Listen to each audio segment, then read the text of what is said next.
Okay, good evening and welcome to my living room floor for take number 3.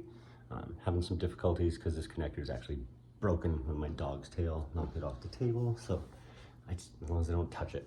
So this will be my first YouTube tutorial. I'll clip some things for Instagram, but I had somebody request Logic Pro for iPad and just like a quick overview. And you can't really do an overview quick, like 90 seconds, like a reel. So here we are, okay? So welcome to Logic Pro iPad. Basically, so differences between Logic Pro and Logic Pro iPad. These three down here, okay? The first one, that's your sound library. On Logic Pro, it's in the top left corner. Logic Pro iPad, bottom left corner. But that's where you select a sound for an instrument. And I've added a keyboard, as you can see, right here. Okay, next thing over is your information button, same as Logic Pro X. We'll get a little bit more into that in a second after we play some notes. We're gonna make a quick beat here. And then the third one, this one right here is just a quick volume fader that pops over on the side, and depending on whatever track you have selected, that's the fader for that track.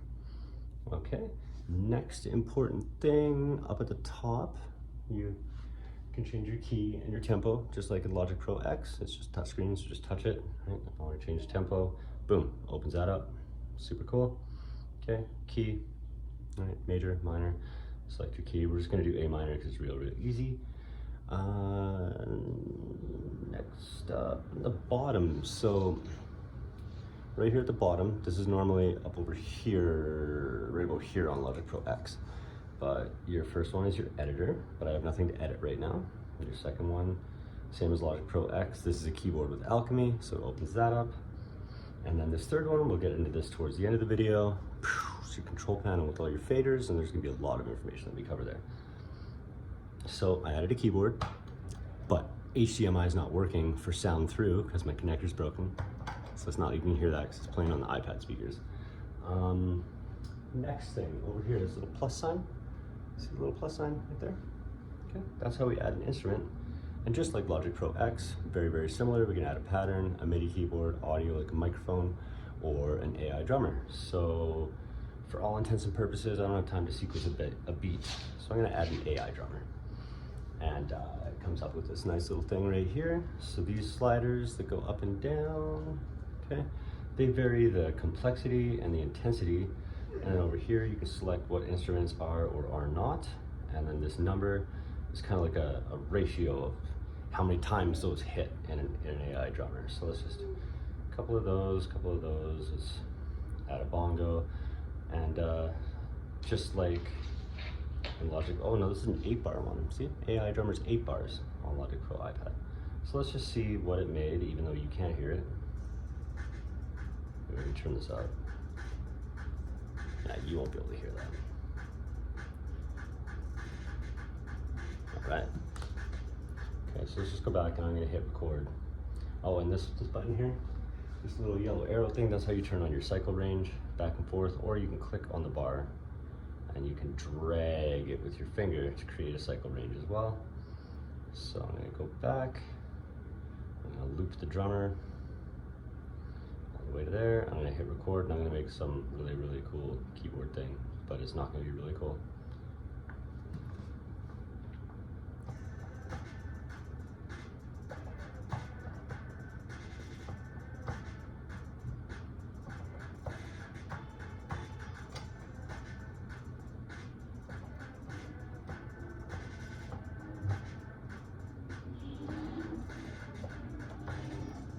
Cool, that actually sounded kind of cool. Okay, so now I've selected, remember this is all touchscreen. When I first went from iPad to Logic X, I don't know how many times I touched my laptop screen. Like, you get super used to the touchscreen. There's a lot of really cool things with it. And then yeah, you go to use the laptop and you're like, there's fingerprints all over my computer. It was fun, but not really. So if we hit info, one of the things that comes up, this is where your quantize is. So anything that I hit out of time there, if I just go ahead and, I don't know, instead of off, let's go 1/8 of a note. Okay. And I'll, oops. Oh, I forgot how, oh, yes, okay. So on Logic X, if you put your cursor in the top right corner, you can loop. On Logic Pro iPad, there's all these controls right here. So I'm gonna select loop, and then that's how I loop a file. The scissors, okay, so if you hit the scissors, basically wherever you put the marquee, okay, if you touch the section that you want to cut, it'll cut right there. Or you can just touch like randomly and slide it. And then right here is stretch. What else can I show you guys? Oh, we can go back to sound library. So the way sound library works, it's almost as advanced as Logic X. It's actually amazing that this is available on an iPad. And if I leave Wi-Fi, like all these sounds are in here, which is crazy because Logic Pro iPad doesn't take up a lot of room. But you can just search for stuff. Or here, you can go back. So once you're in the sound library, where are the loops? The loops. Loop. Yeah, they're there. That's crazy. And then you can select by like keywords, drums, synth, trap, hip hop, acoustic. There's a lot of sounds, like a lot of sounds if you want to use loops as well. You just tap it to sample it. Okay. Oh yeah, there it is on the browser. Go back to browser. So you can do audio patches, instrument patches, loops, samples. You can add a pattern section. You can favorite them. There's like a lot of features actually in Logic Pro iPad. Now let's click on this one. Oh yeah, I click down here, this one. So this is much the same as Logic Pro X. You can do a whole bunch of stuff in here. So these are your volume faders, right? And this is, I only have 2 tracks. I mean, obviously, if like we opened up something, let's do that. Let's do that. I'm not even gonna edit this video. This is just me being a goofball on my living room floor. So we gave you a quick once over. You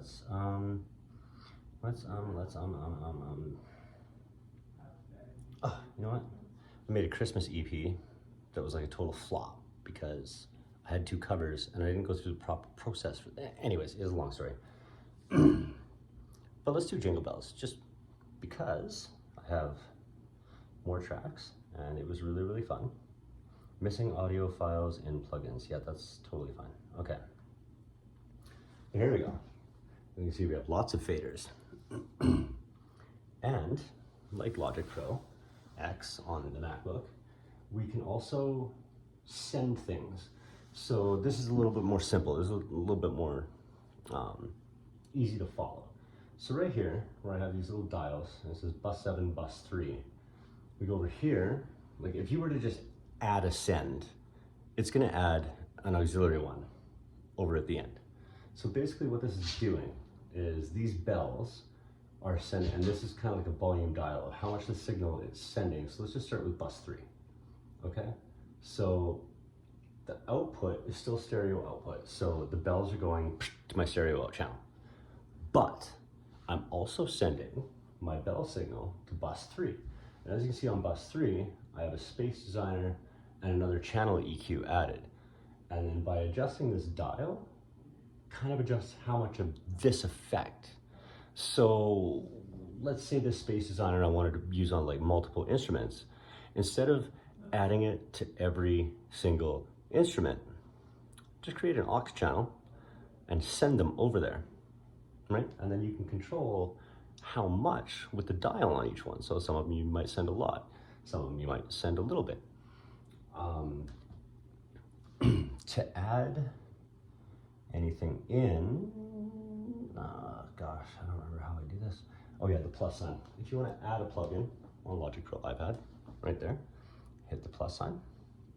And now you have little boxes around it. See how there's a plus sign on each one? So, like I said, I go to my saxophone. It's already sending to bus 3 and 7, but the EQ is on it here. But let's add something to the saxophone. So you open it up. You have, now Logic Pro X has a lot more options here, but there's still like a lot. Like let's go modulation. I want to add some tremolo, so my saxophone goes left and right, real crazy or real slow. Right, so you just hit a plus sign, add a plugin, then you click on the plugin, you go show details, and boom, just like Logic Pro X, exact same thing. Maybe a little more simplified, right, obviously. But yeah, you can change the time of tremolo, whatever.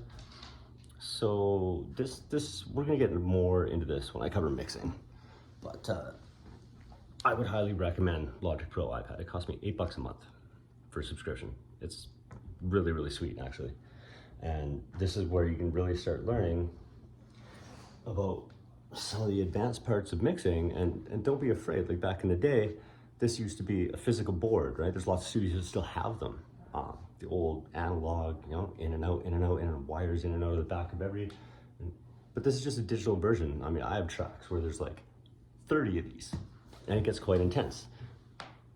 But just start small and start playing around with it, playing around with sends, play around with plugins. Another important thing to notice or to note about plugins.